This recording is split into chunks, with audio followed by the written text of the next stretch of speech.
शहरातील अनेक पुलाखाली अंधार असल्यामुळे अपघात आणि असुरक्षिततेचं प्रमाण वाढलं आहे। यावर तोडगा काढण्यासाठी आज आम आदमी पार्टीने महारेल ऑफिस इतवारी येथे धडक मारत निवेदन दिले। गेल्या अनेक वर्षापासून MSRDC नागपूर अंतर्गत बांधण्यात आलेल्या पुलाखाली स्ट्रीट लाईटची व्यवस्था नसल्याने दररोज अपघाताच्या घटना घडतात। अंधारामुळे प्रवाशांना वाहतुकीत अडचणी येतात, शाळकरी मुलांना असुरक्षिततेचा सामना करावा लागतो।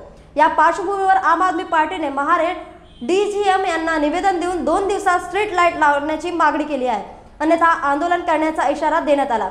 या प्रसंगी इंजिनियर प्रतीक बावनकर, रोशन डोंगरे, हेमंत पांडे, हरीश वेळेकर, सुभाष खांडेकर आदी कार्यकर्ते उपस्थित होते। नमस्कार, मी प्रतीक बावनकर।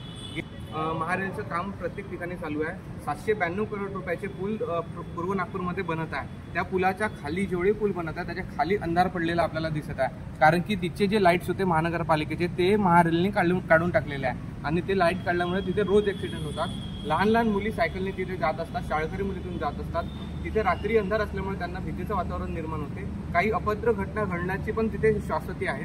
याच्या पहिले रोज ॲक्सिडेंट तिथे होतच आहे आणि मागे 15 दिवशी एका माणसाचा मृत्यू सुद्धा झाला। अशी परिस्थिती नागपुरात प्रत्येक ठिकाणी होत आहे। जेवढे पण ठिकाणी खोदून ठेवल्या नागपुरामध्ये त्या प्रत्येक ठिकाणी लाईन कट केल्यामुळे अंधार आहे आणि अंधार असल्यामुळे वाहतुकीस कोंडी निर्माण होते आणि लोकांना भयंकर याचा त्रास होत आहे। आणि या त्रासाचं ना सरकार लक्ष देत आहे, ना जी कंपनी काम करते ते लक्ष देत आहे। फक्त जेव्हा पण उद्घाटन राहिलं तेव्हा प्रत्येक मंत्री तिथे फीत कापायला बरोबर होते आणि क्रेडिट घ्यायला इच्छे मंत्री क्रेडिट चोर आहे, एकदम क्रेडिट चोर। इच्छे मंत्री क्रेडिट चोर आहे, पण जेव्हा लोक मरतात, ॲक्सिडेंट होतात लोकांचे त्या ब्रिजच्या खाली, तेव्हा एकही मंत्री त्यांना सवलत देण्यासाठी येत नाही। एवढा अंधार असल्यावर तिथे एखाद्या पोरीचं काही झालं, वाईट घटना झाली, तिथे सांत्वना सुद्धा द्यायला इच्छे मंत्री येत नाही। आम्ही महारेलला हेच सांगण्यासाठी आलो की 2 दिवसाच्या आतमध्ये जर तुम्ही इथे लाईट लावले नाही तर आम आदमी पार्टी तीव्र आंदोलन करेल। धन्यवाद। मी रोशन डोंगरे, आम आदमी पक्ष नागपूर शहर संघटन मंत्री। आज आमचा विषय हे होतं की महारेलच्या अंतर्गत बनणारे जितके पण ब्रिज आणि फ्लायओव्हर आहेत त्या खाली रेलचा जितका पण भाग आहे त्यामध्ये स्ट्रीट लाईटचा अपार दुर्दशा झालेली आहे, रोडाची दुर्दशा झालेली आहे। त्यामुळे अपघात जो स्थळ आहे तो बनलेला आहे।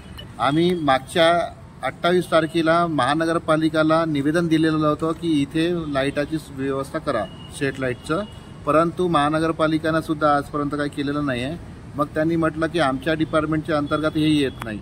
आम्ही महारेलच्या अंतर्गत गेलं, त्यांनी सांगितलं की आम्हाला आतापर्यंत अप्रूव्हल आलेलं नाही। आम्ही इथे आज निवेदन दिलेलं आहे आणि जर यांनी 2 दिवसामध्ये हे जे लाईटची सुविधा करून दिली नाही तर आम्ही आम आदमी पक्षाच्या मार्फत याची मोठं तीव्र आंदोलन करण्यात येणार आहे।